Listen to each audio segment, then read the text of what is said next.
I knew the HOA was a nightmare the day I moved in, but I never expected them to block my wheelchair ramp. My name is Mitchell Vance, and I've been in a wheelchair since a work accident 5 years ago. When I bought my house, I had a ramp installed leading from my driveway to my front door. It wasn't fancy, just a sturdy, well-built wooden ramp that made my life easier. The city approved it, and I followed every code requirement. But that wasn't enough for the HOA president, Gloria Benson. Gloria was the type of person who treated the HOA like her personal kingdom. She was middle-aged, always wearing pastel-colored blazers, and had a permanent look of disapproval. If something wasn't to her taste, she made it everyone's problem. The first time she saw my ramp, she marched up my driveway like she owned it. "This structure," she said, waving a manicured hand at my ramp. "It doesn't match the neighborhood aesthetic. You need to take it down." I stared at her. "It's a wheelchair ramp. I need it." She gave me a tight-lipped smile. "I understand, but you should have gotten HOA approval first." "I don't need HOA approval. The city approved it." Her smile vanished. "Everything visible from the street needs to follow HOA guidelines. If you don't comply, you'll be fined." I knew right then that this wasn't about rules. It was about control. I ignored her threats until the morning I woke up to find my ramp blocked. A row of heavy concrete planters filled with dirt and flowers had been placed at the base of my ramp, making it completely unusable. A bright red notice was taped to my door, stating that my ramp was in violation and would need to be removed before the planters were taken away. I was furious. Not only had they essentially trapped me in my own home, but they had the audacity to act like they were doing me a favor. I called the city, but they told me they couldn't interfere with HOA matters. I sent an email demanding the planters be removed, but Gloria responded with a smug, "Per HOA regulations, decorative landscaping is permitted in common areas." That's when I decided I wasn't going to play nice. The HOA had blocked my ramp. Fine. I was going to block something of theirs, and I had the perfect idea. See, my property bordered a private access road that the HOA used to reach their clubhouse and maintenance shed. The road wasn't part of the main street. It ran along the back of my property, and because of some legal loopholes, it was technically my land. The HOA had been using it for years without issue, assuming I wouldn't care. Well, now I cared. I spent the next few days finalizing my plan. I hired a contractor, filed the necessary paperwork, and made sure everything was airtight.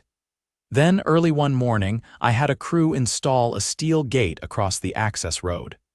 By noon, the HOA's maintenance workers were standing in front of it, looking confused. By the time Gloria arrived, she was livid. "What is the meaning of this?" she demanded, hands on her hips. I rolled up beside her, arms crossed. "It's my property. I decided to make some improvements." She gestured wildly at the locked gate. "This blocks access to the clubhouse and maintenance area," I nodded. "Yep. You can't do this." "Sure I can, just like you could block my ramp. I'm just following your example." Her face turned red. "You'll remove this immediately or you'll what? Fine me." "You have no authority over this land. If the HOA wants access, they can pay me for an easement. Until then, no entry."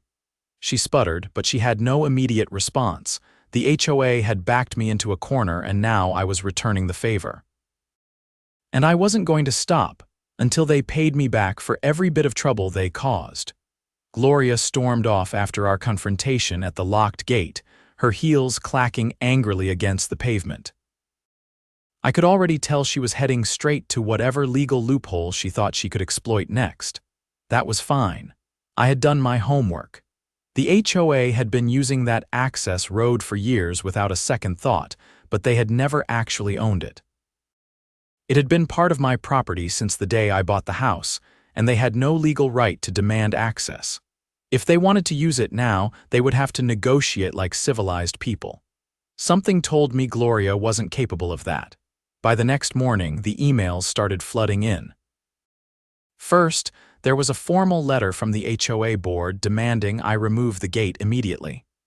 Then came the faux legal threats, mentioning community disruption and violation of neighborly cooperation. They were throwing everything they could at me, but none of it held weight. I ignored them all. It didn't take long before the real consequences of my little roadblock started kicking in. The HOA had a maintenance crew that typically used the access road to haul equipment to different parts of the neighborhood. Without it, they had to drive all the way around, which added an extra 20 minutes to their route. Residents started complaining that landscaping services were delayed. The clubhouse, which hosted everything from board meetings to yoga classes, suddenly had no convenient parking, forcing people to walk a longer distance. Gloria must have been losing her mind. By the third day, she showed up at my house again, this time with a different approach. She wasn't alone either. 2 other board members flanked her, both older men in polo shirts who looked like they had been dragged into this against their will. I met them at the door, arms crossed. Gloria pasted on a tight, forced smile and spoke in a syrupy tone that was so fake it almost made me laugh. She claimed that the HOA wanted to work with me to find a mutually beneficial resolution. They were willing to revisit the issue with my ramp if I was open to discussions about the access road. I let them talk, nodding along, pretending to consider their offer. Then I asked if they had any plans to compensate me for the years they had used my property without permission. The smiles vanished. One of the men sputtered that the HOA had never needed to pay for access before. Another tried to argue that the road had always been understood as a shared space. I pulled out my property deed and pointed to the clear boundary lines. They weren't happy. Gloria's patience snapped first. She accused me of being unreasonable, of holding the neighborhood hostage over a simple misunderstanding. She even tried to guilt me, claiming that my actions were inconveniencing elderly residents who relied on the clubhouse events for social activities. I asked if she had any sympathy for the fact that I had been trapped in my own home because of her stunt with the planters. She had no answer for that. I gave them one final offer. If they wanted access to the road, they could sign a formal easement agreement and pay a monthly fee for its continued use. Otherwise, they could take their complaints somewhere else. They left in a huff, and I didn't hear from them for another 2 days. Then the retaliation started. The first thing I noticed was a sudden spike in violation notices. My mailbox was stuffed with letters citing everything from excessive debris in my yard, a single fallen branch, to unauthorized exterior modifications, which was literally just my ramp again. They even tried to fine me for improper trash bin storage because I had rolled my garbage can out an hour earlier than usual. It was obvious they were grasping at straws. I documented everything. I took photos, saved emails, and kept records of every ridiculous claim they threw at me. Then I fought back. I filed a formal complaint with the city, citing harassment and ADA violations regarding the blocked ramp. I also reached out to a local news station that had covered HOA abuses in the past. If Gloria and her cronies wanted a battle, I was more than ready to give them one. By the end of the week, the pressure was mounting. The city sent a notice demanding the immediate removal of the planters blocking my ramp or face legal consequences. The news station contacted me for an interview, eager to expose the HOA's behavior. And just when I thought things couldn't get better, I got a call from a lawyer who specialized in HOA disputes. Apparently, a few other neighbors had reached out after seeing what I was going through, and they were interested in pursuing legal action against the board for unrelated abuses they had suffered over the years. It turned out, I wasn't the only one tired of Gloria's reign of terror. The tide was turning, and I was going to make sure the HOA paid for every last bit of trouble they had caused me. The morning after the city issued their demand for the planters to be removed, I woke up to the sound of heavy scraping outside. I rolled to the window and watched as a group of HOA-hired landscapers struggled to drag the massive concrete planters away from my ramp. They weren't gentle about it. One of them shoved a wheeled dolly under a planter and nearly tipped the entire thing over, spilling dirt onto my driveway. I stepped outside and watched them work. None of them made eye contact. One of the landscapers, a young guy with a baseball cap pulled low over his face, muttered an apology under his breath as he struggled with the last planter. By the time they were finished, the ramp was finally clear. I could use my own front entrance again without being blocked, but I wasn't satisfied. Not yet.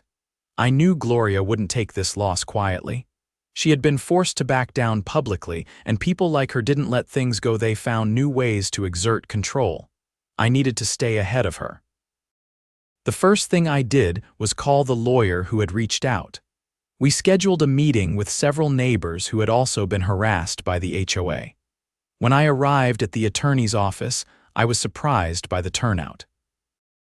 Nearly a dozen homeowners were there, all with their own stories of Gloria's overreach.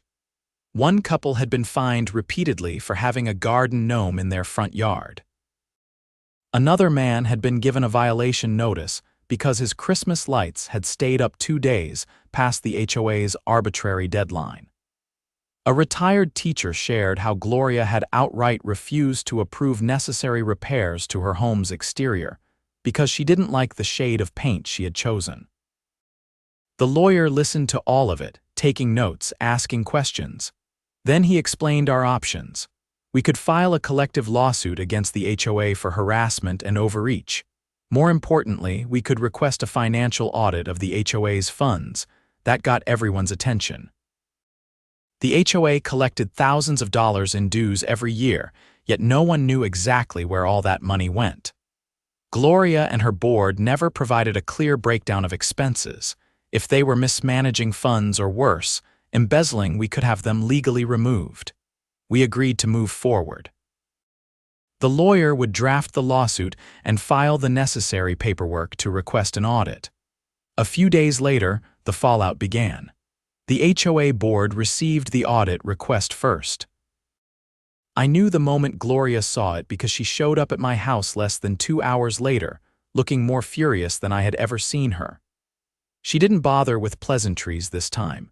She marched up my driveway, her face flushed with anger, and demanded to know if I was behind the legal action. I didn't deny it. She accused me of stirring up unnecessary trouble, of turning the neighborhood against her. I asked her why she was so defensive if she had nothing to hide. That shut her up for a moment. Then she shifted tactics. She tried to claim that the HOA's finances were private and that homeowners had no right to demand an audit. That was a lie, and we both knew it. HOA members had a legal right to review financial records. If she was refusing, it meant she had something to hide. When I pointed that out, she stormed off without another word. The board tried to delay the audit, but they couldn't stop it. A court order forced them to comply, and when the results came in, they were worse than anyone expected. Tens of thousands of dollars were unaccounted for.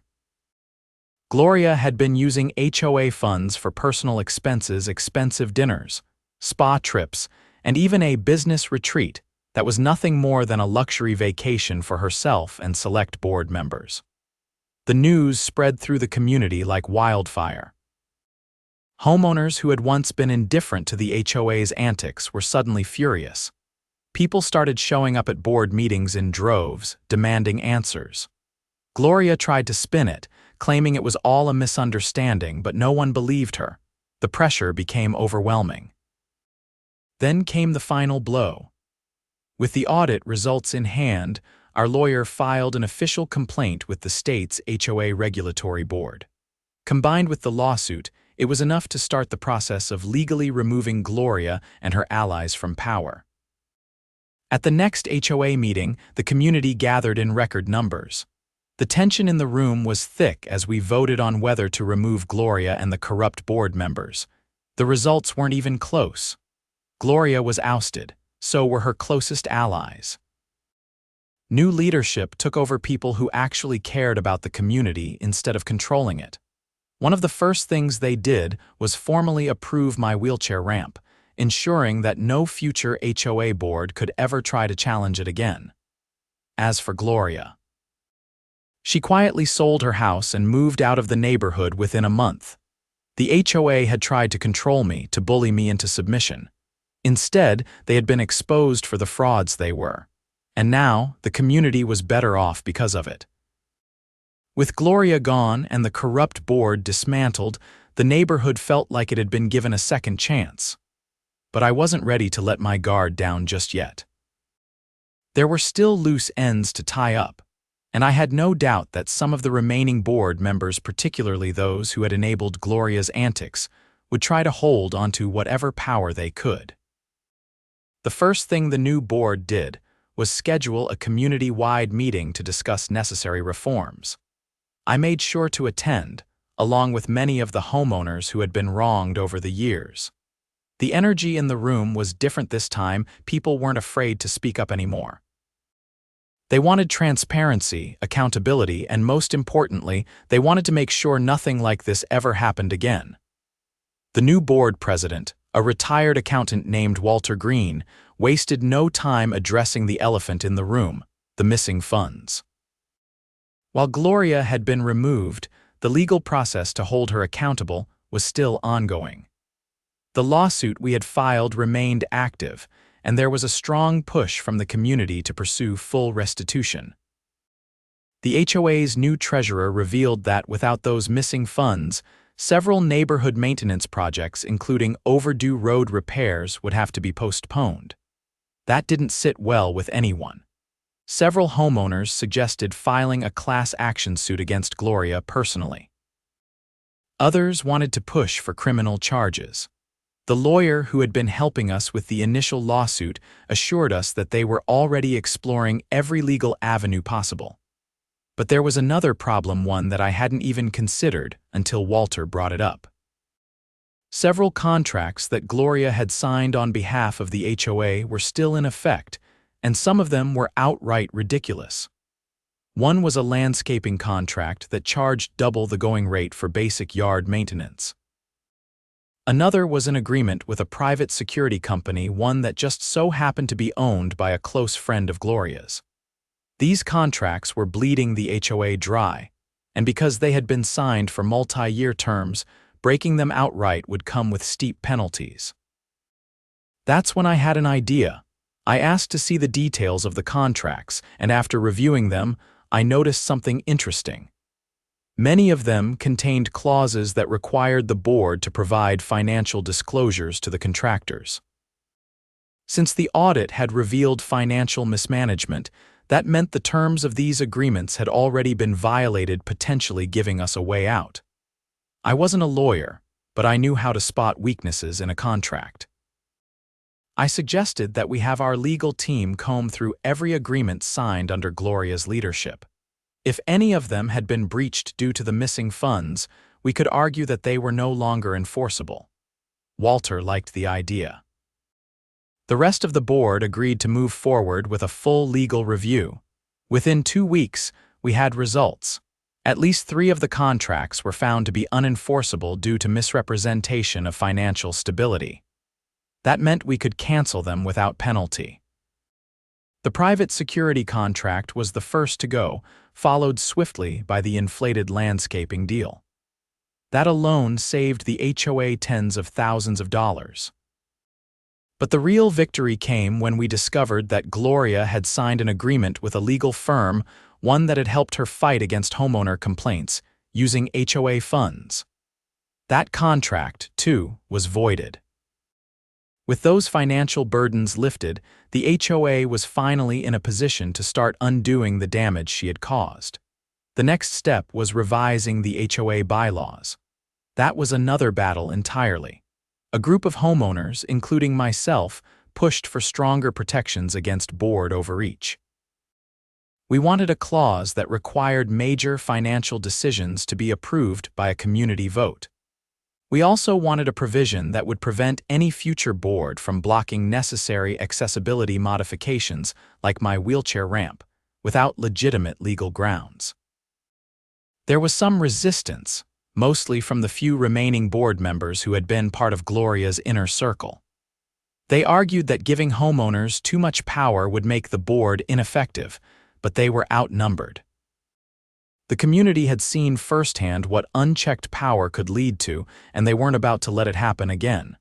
After a heated debate, the new bylaws were passed. The HOA was officially restructured. That should have been the end of it. But then, something unexpected happened. One evening, I received a call from a reporter who had been covering the HOA's downfall. They had been digging into Gloria's background and had uncovered something even more damning than the missing funds. She had a history of doing this before. In a different neighborhood, years earlier, she had served on another HOA board. That community had also experienced financial mismanagement, though it had never escalated to a full-blown lawsuit. Gloria had quietly resigned before things got too serious, and the issue had been swept under the rug.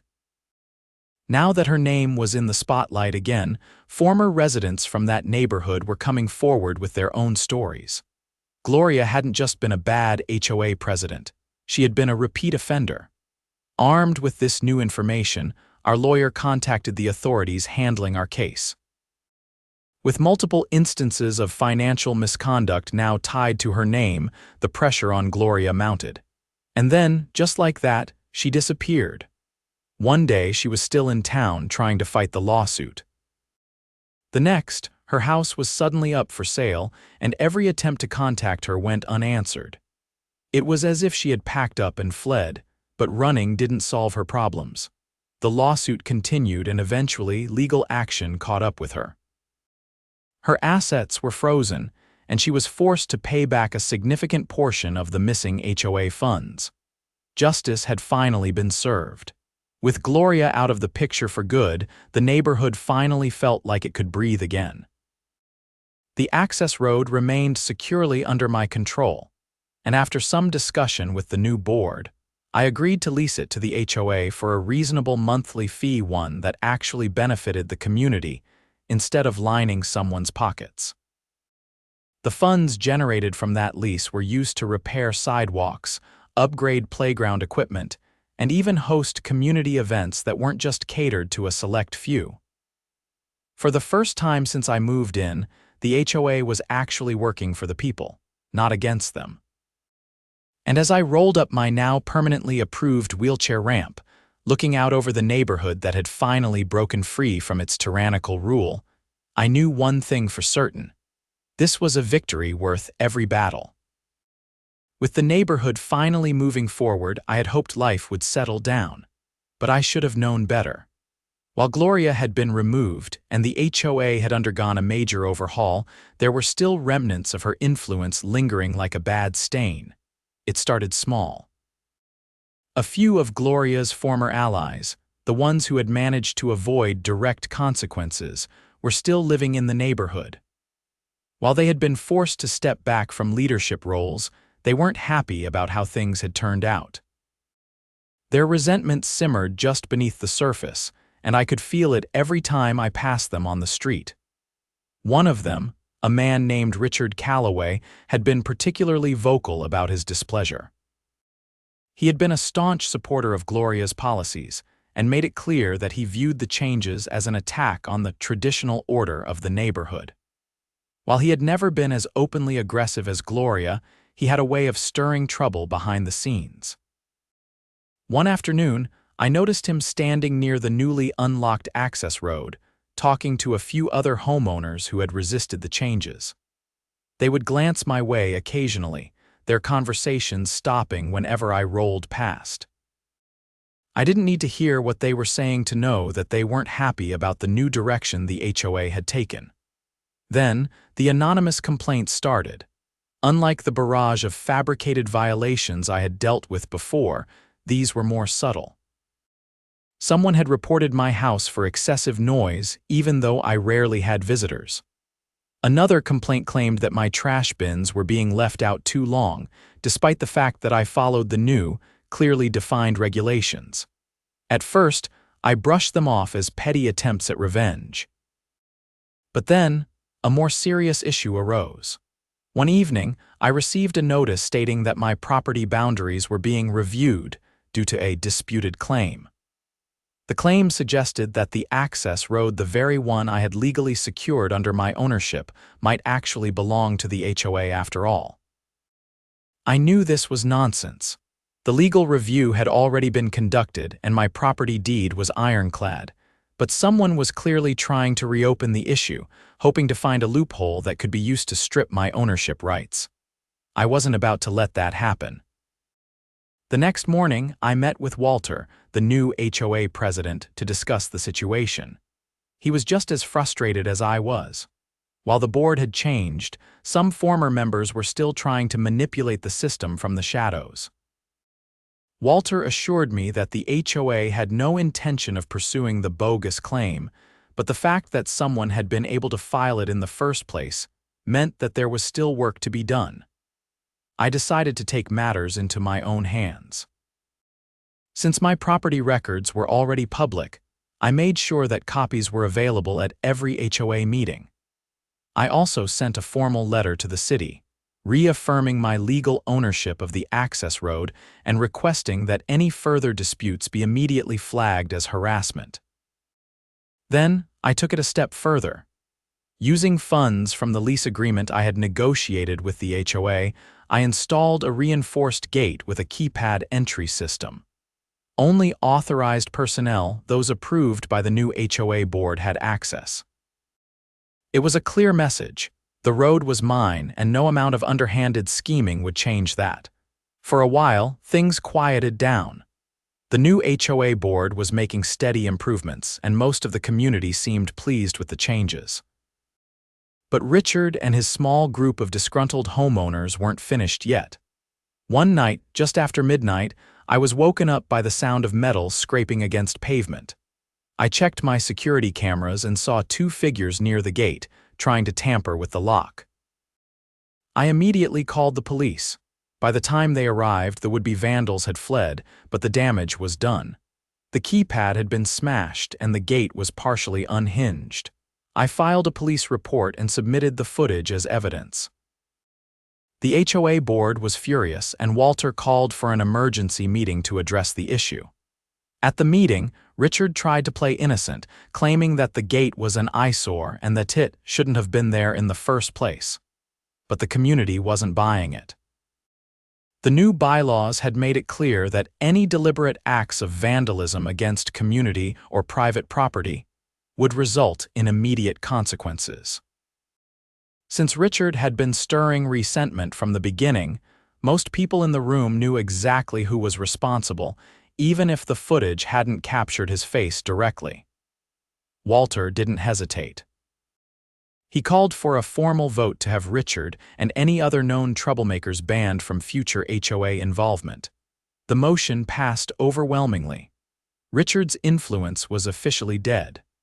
With the last of Gloria's allies neutralized, the neighborhood finally found stability. The HOA, once a tool of oppression, had become a force for good, ensuring that no one would ever have to deal with the same abuses again.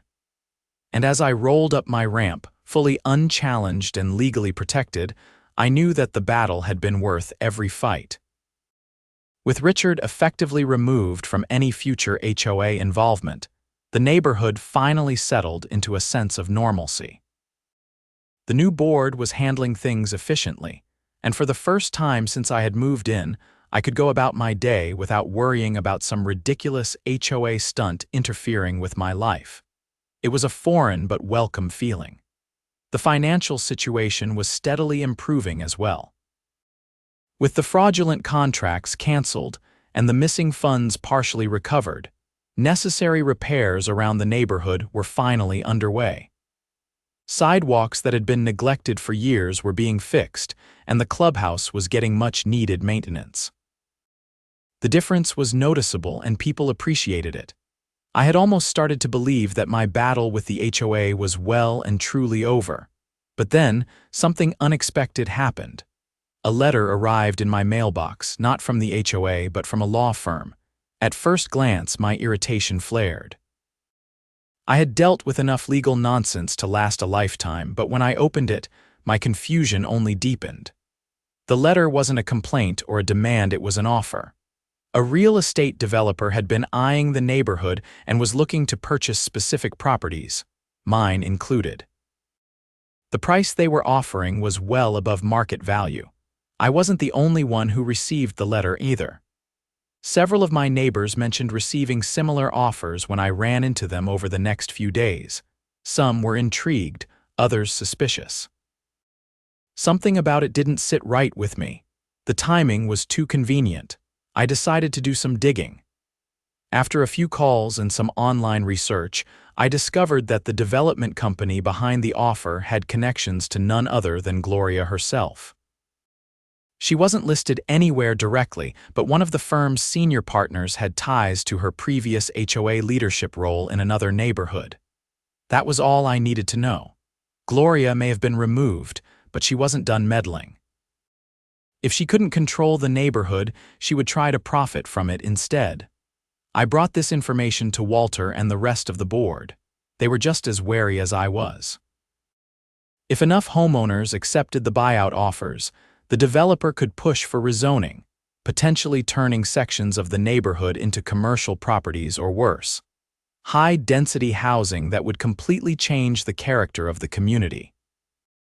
The board agreed that homeowners needed to be warned before making any decisions. A meeting was scheduled to discuss the situation, and I made sure to attend, along with several concerned residents. When Walter explained the potential consequences of selling to the developer, the reaction was immediate. Some homeowners had already been on the fence about accepting the offer, and knowing that Gloria was connected to it only made them more suspicious. But there were still a few who were tempted. The offer was generous, and not everyone wanted to stay and deal with HOA politics, even under better leadership. That's when I proposed a countermeasure. If the developer wanted to buy properties, we could make it significantly harder for them to do so. A homeowner's petition could be filed to designate the neighborhood as a protected residential zone, meaning any attempts to change zoning laws would require an overwhelming majority vote from residents. It wouldn't outright stop the developer, but it would make their plans far more complicated. The petition gained traction quickly. Within a week, we had more than enough signatures to move forward. When the developer caught wind of it, their interest in the neighborhood suddenly dried up. The offers were quietly rescinded, and just like that, the threat was neutralized. Gloria's last attempt at interfering with the community had failed. With that final battle won, things finally, truly settled down. The HOA, now fully functioning as it should, continued making improvements. The neighborhood thrived under better leadership, and the tension that had once been ever-present all but disappeared. As for me, I finally got to enjoy my home the way I had always intended. My wheelchair ramp remained untouched, my access road was secure, and for the first time in a long while, I could roll up to my front door without feeling like I was stepping onto a battlefield. The fight had been long, but in the end, justice had prevailed. And that was more satisfying than any victory I could have imagined.